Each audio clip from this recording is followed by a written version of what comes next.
Rugare mufundisi varwizi. Amen. Ndauyawo navambako Wellington ndinichowe. Tauya tine nyota yekunzwa history yeZion kuti zvakatanga rini. Saka I think tisati tatanga izvozvo taida kungoziva kuti varwizi ava ndevapi. Vamwe vangatadza kuziva kuti varwizi ava ndevapi. Tine vakuru vanonyanya kuzikamwa kunzi Ronenzi Ruwayo, Dickson Dumbu. Saka tikangozivawo kuti varwizi zita ravo negore rekuberekwa tobva tapinda muhistory yedu. Ndinonzi varwizi Boanerges Rwizi, mwana waEdward Rwizi, Bishop Edward Rwizi, Zakio. Ndichatanga kutsanangura history, maziviro andinoita history. Kutanga kwaZion Apostle Church kuti yakatanga sei. Right. Tanga izvenyu tibatsirei. Church yeZion yakatanga na John Alexander. Achibva kuAmerica. Akasvika paCape Town. Akanga ayambuka gungwa nechikepe. Akabvunzwa kuti unoenda kupi? Iye akati ndauya kuzoparidza. Ndiri mutungamiri weChurch yeZion Apostle Church. Akataura mutemo yacho. Ivo vakati church yako haibvumirwi. Haana kuzoparidza muguta imomo. Pakasvika varume vaviri, John naMira. Vakasvika ipapo vakamushandira. Vaviri ivavo vakazotendeuka. Vaudzwa shoko. John naMira vakazouya nevhangeri muSouth Africa. Vanhu vakawanda vakatendeuka vakagadzwa mabasa. Elias Mashango naEdward Westwoodland ndivo varume vaitungamiri Church yeZion Apostle Church muSouth Africa. Yakanga iri church imwe chete. Edward Hanyani akazovamba church yake yeZCC. Chamson yake seat achibva muna Elias. David Masuka na John Mutambeni na Mutendi ndivo vakauya nevhangeri muno muZimbabwe. David Masuka ndiye aitungamira Tevere Mutendi kwakuya John Mutambeni. Elias Mashangu naMupunga pakati pavo pakaita mhosva. Vakatongana. Nyamupunga akati taparadzana. Nyamupunga akabva muna Elias Mashangu. Nyamupunga akauya kuna Elias Mashangu akati ndava kundore kunoita chechi yangu. Elias akaramba akati unosungwa. Akati zvakanaka ndichambofunga. Akati ndafunga yakunzi Zion Apostle City. Jeremia Bangwayo akaenda kuna Nyamupunga akabva agadzwa basa naNyamupunga. Bangwayo akazouya neZion City muZimbabwe. Zion Apostle yeZion Apostle Church ndivo vakatanga kuuya muZimbabwe Tevere City Church. Saka Zion yakatanga kuuya Zion City. Yakazotevera. Okay. Church yeZion Apostle Church yakauya muZimbabwe in 1921. Yakanyoreswa 1922 to 1923. Ndipo pavakaenda Harare kundonyoresa kwakutaura mitemo yacho vakati chechi yenyu inosungisa, ndipo pavakatanga vakanotaura mitemo yechechi. City yakazotangawo 21 yakatanga na Magodo kubva South Africa. Magodo ndo vabangwani. Andimo zvandinoitaura papa panati ava vakakonana vakaenda muna vachibva muZion Apostolic Church vakavamba uyu Hanyanyu akazovamba yake Hanyanyu weSutherland akazovamba yake chechi yeZCC vachibva muna uyu Mashango weZion Apostolic Church.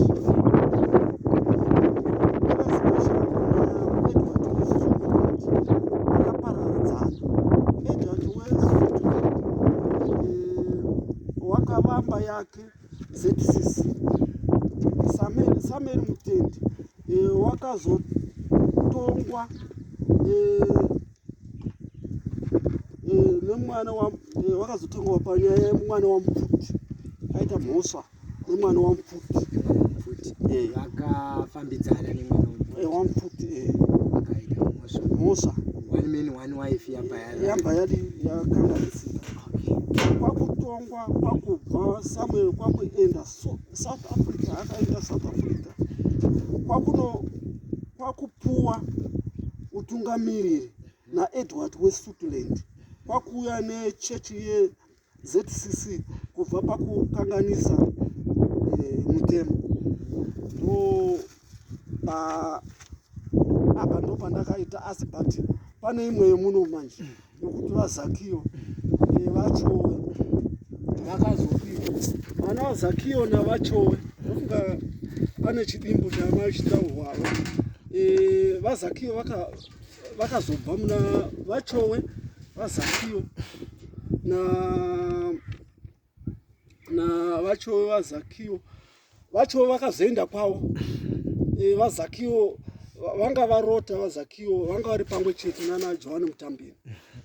Kwakurota kuti ndarota kuti vhudza ridi harigero kuchikoro hakudi hakuendwi nokuti mukaenda kuchikoro munoita masports mwana akavhunika zvisati rapa kwakukakavadzana. Zakio akati ndakudi ndakutanga yangu pachirima zvamamuchinzwa pachirima paya. Zakio akatanga yake achibva nenyaya yekuprofita kwaangaita mugomo akati izvi hazisizo ini mutemo unoti zvakati. Saka sori kukubatai muromo. Chechi yakanga iri 1 vari vaZakio vachowe vaJohani Mutambeni yanga iri 1 Zion Apostolic Church. Utungamiri hwavo vanga vakamira sei, vakagara sei vasati vapatsanurana?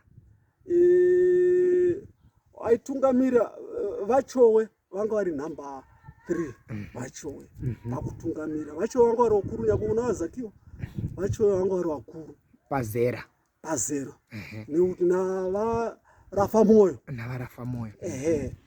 saka ava varafa moyo ndeve kupi ndo kwaGutu futi kwaGutu. Kune varafa moyo ndo kwaGutu, vaZakio ndo kwaGutu. Ava vanhingikiri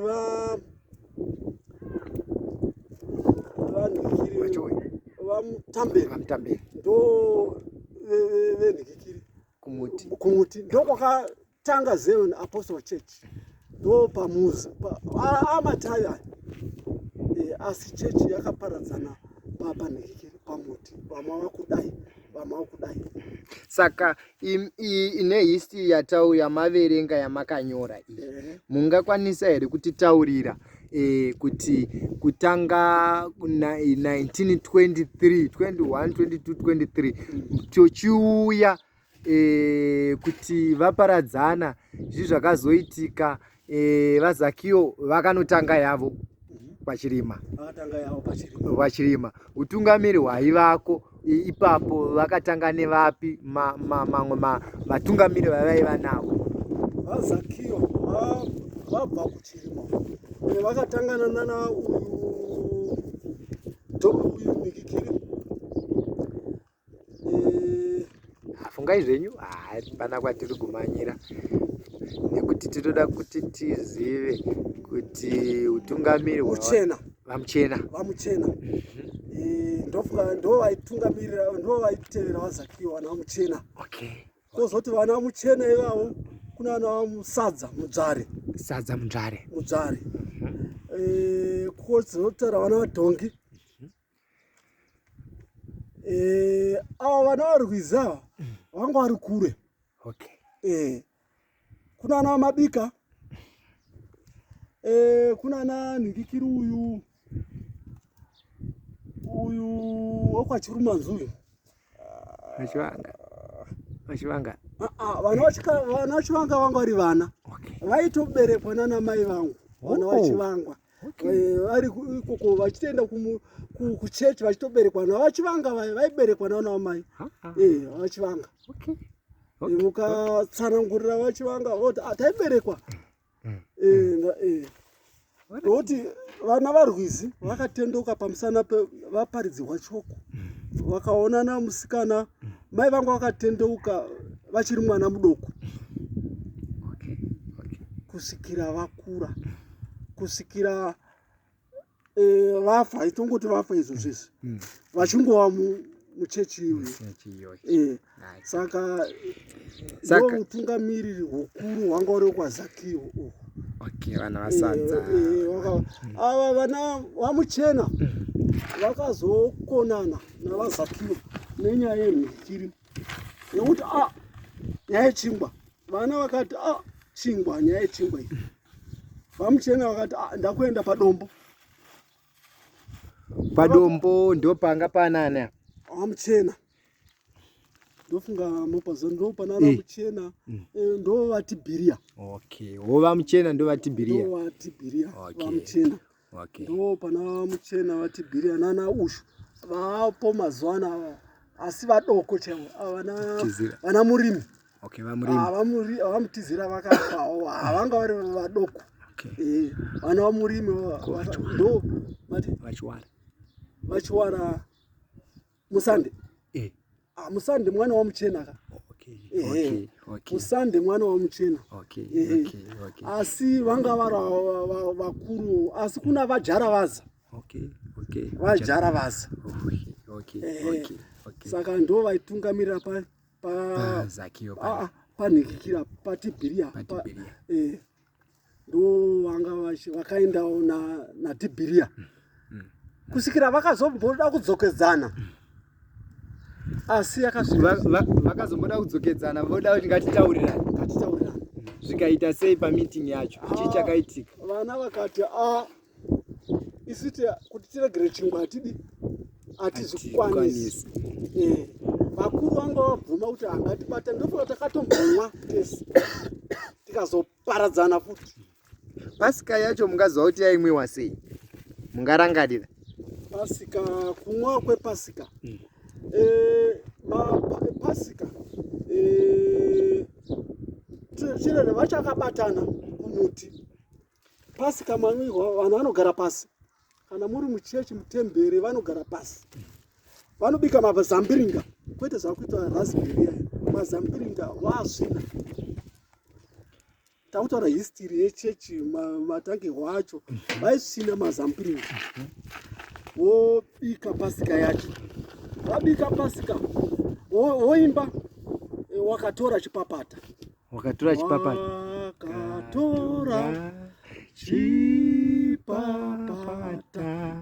Ndo maimbiri avaita.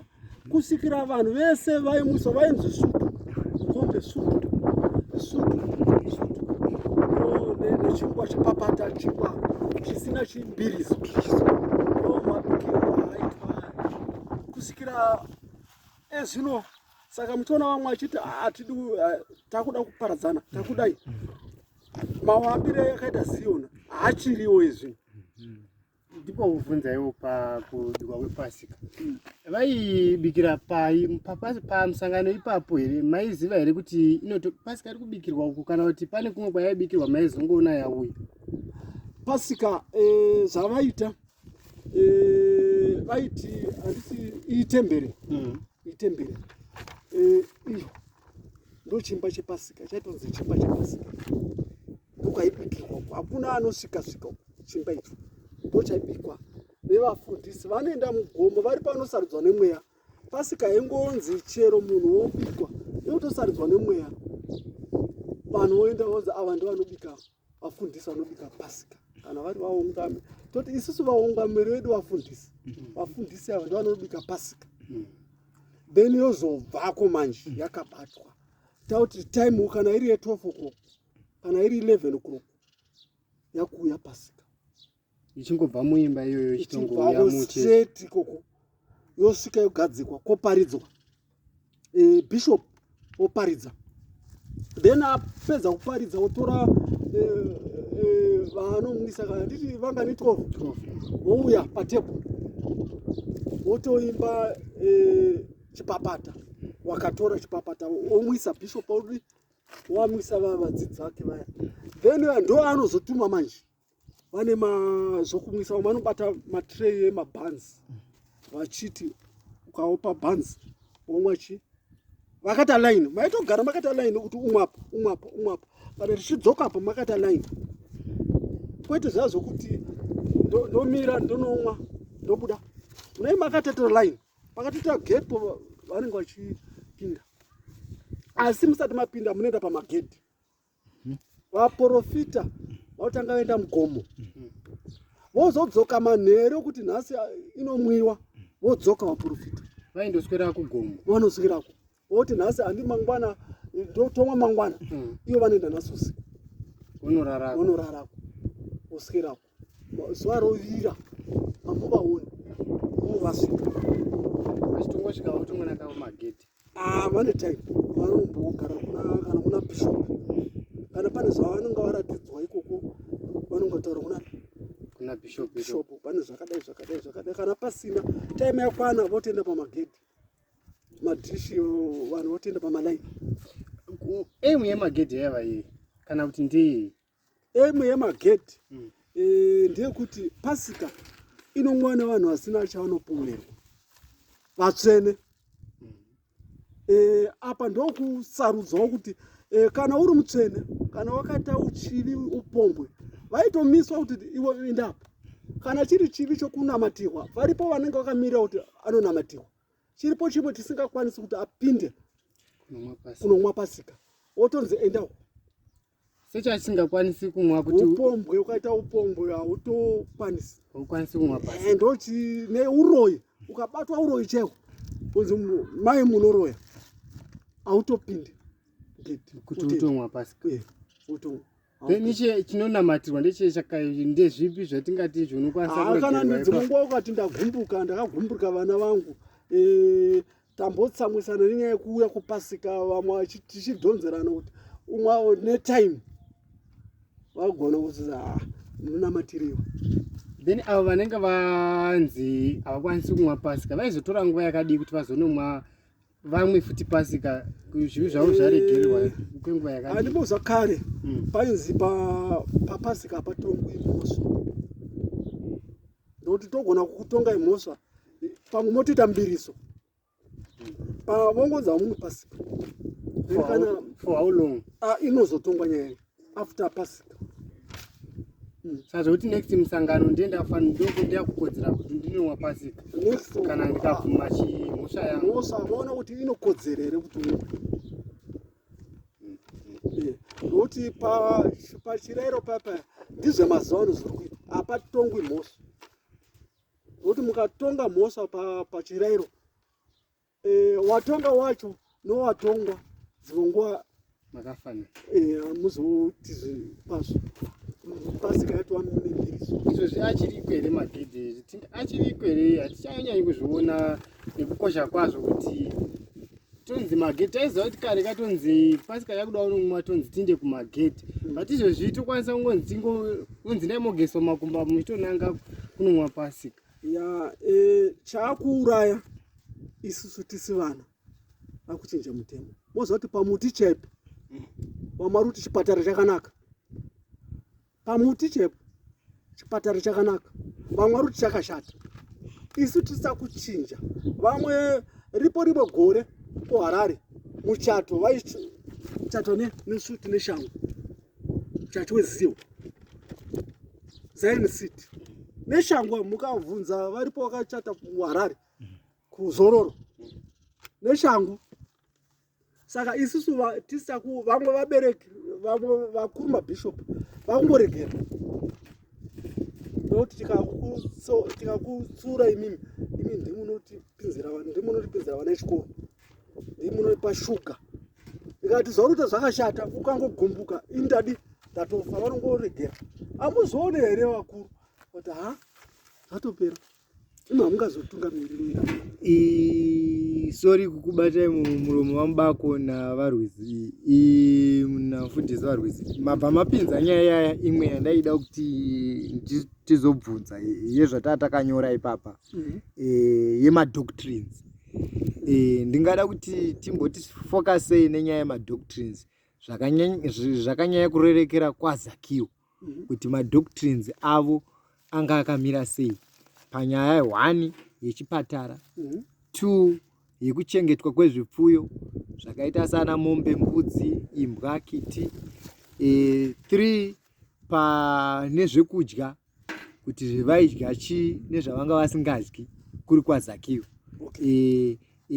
Vamubako vauya nenyaya yakanaka chaizvo yepasika yanga vachibvunza. Saka matoibata. Toda kuti tiende futi kune mamwe madoctrines acho avaita. Okay, nyaya kwaZakio zvokudya.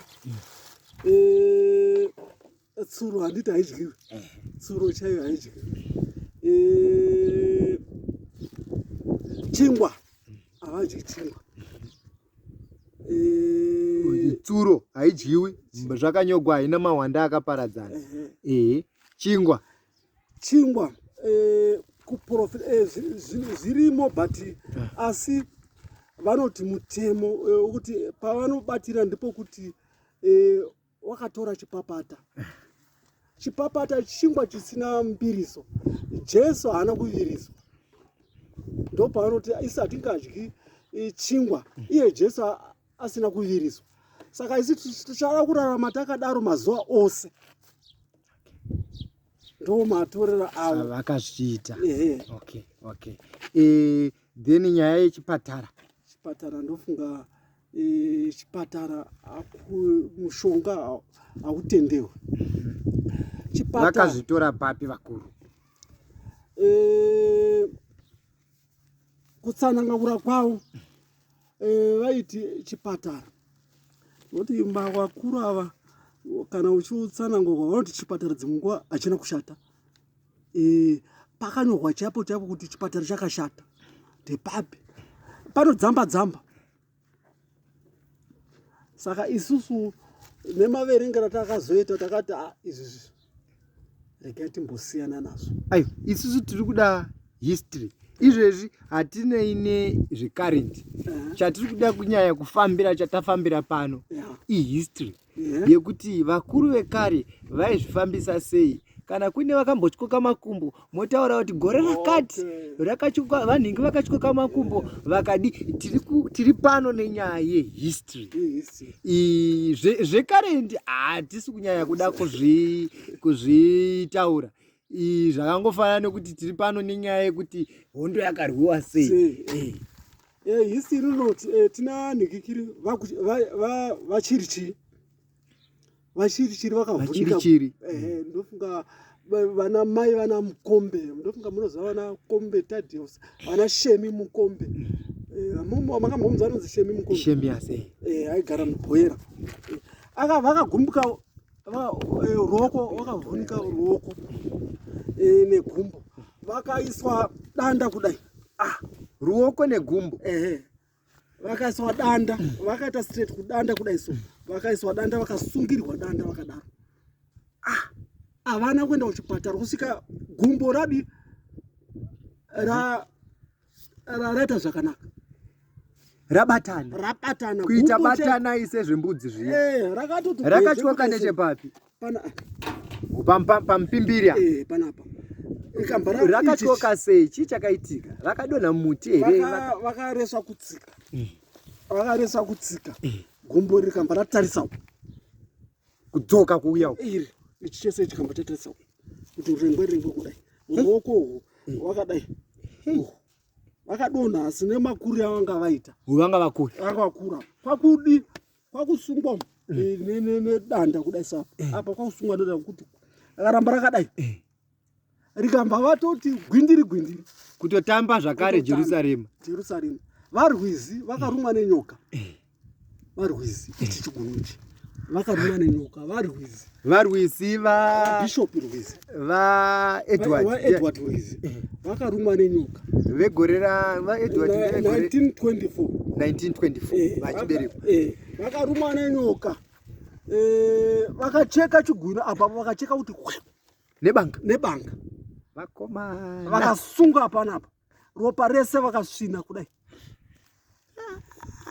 tozoti uyu Edward Rwizi anoziva Edward mufana wakarumwa nebonombo amozama bonombo matema akarumwa chiguru mukatarisa chiguru chake akachigura Edward akagura chese chakada kuvharika kudai vanhu vaiva nekutenda pana Barnabas Rwizi uyo kuchata akambochata akachata Barnabas Rwizi kuchata manje haana kuchata manje Barnabas uyu mwana kuna baba Barnabas ndakazotumidza ini mundini mwana wangu ndakazotumidza zita rababa vacho Barnabas akaboka apa zvaita sei kungo pakata mota apa pakamba paboka apa mazina aya aiti ukabata sowo chino aiti zvese izvi shaye dzese dzaivhumuvha akaboka aita sei ironda rangota ronda apa kwabva rabora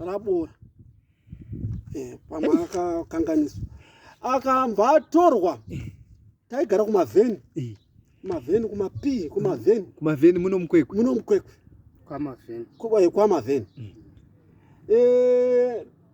tagara tadaro manix do akambva ati vana baba vari kuuraya mwana uyu kuchine majipi kwakune majipi emapurisa mota ikambva yauya ikambva yatora Barnabas nababa kupolisi vaenda kunhikikiri kugeneral hospital kwanzi ndimuri kuraya mwana kuti auzoti arapiswa kwanzi inini handitongi mwana uyu ari above 18 years kana achida kurapwa ngadi ngarapwa akati handirapwe iye Barnabas akaramba ndinofa kudi akambva aramba Barnabas vejipi vaye vakambva kuti akambva mutora baba vaye vakambva vazocheta pakembi pamavheni akaramba kuti akambva aenda kumba rikavharika rese dama iri waiti kudai so waiona mabhonza havana mushonga vakamboisa hapana kana mushonga kungonamatira chete nekuisa mvura nekuri nekuklina chete hapana mushonga wechibhoyi kana chi kosoti hausikozi maizongoigadzirawo nesoti kusvika radi waiti ukapfurapwa rainhuhwa painhuhwa asi rakavharika akati gwi right saka tataura nyaya yebaba wekutyoka gumbo neavo ko vamwe tina vazakiyo bambo bishop vari pachirima vakamwiswa dhibha ani maziva dhibha riyara kuti rinouraya dhibha chako dhibha rinouraya zvebaba vakamwiswa dhibha vazakiyo kuti imwa pachirima zvazvaita sei vakamwiswa naanani igore ripi kana mechirangarira approximation tingati gore ripi 1960